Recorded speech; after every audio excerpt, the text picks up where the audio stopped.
मागच्या आठवड्यापासून तुरीची आवक चांगल्या पद्धतीने वाढत आहे. आज जवळपास काल आणि आजचे जर आवक पाहिली आपण मार्केट कमिटीमध्ये तर जवळपास 800 ते 1000 क्विंटलची तुरीची आवक येते.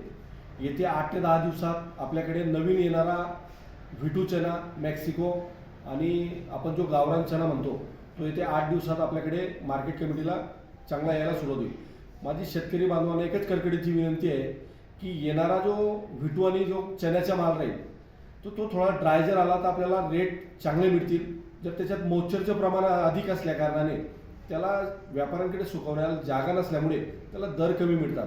तर शेतकऱ्यांना एकच विनंती करतो की ड्राय करूनच माल पाठवा, घाई गडबड करू नका, रेट आपल्याला चांगले मिळतील.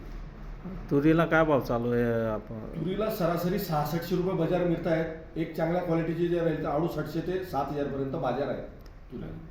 आणि लिलाव किती याचा तो आपल्या मार्केटला? आपल्या चोपड्या मार्केटला 2 सत्रामध्ये लिलाव होत आहेत. एक सकाळी 10:30-11 वाजेला लिलाव चालू होतो आणि दुपारच्या सत्रात 4:30 नंतर एक दुसरा लिलाव चालू होतो. अशा दिवसभरात 2 सत्रांमध्ये आपल्याकडे भुसार मालाचे लिलाव होतात.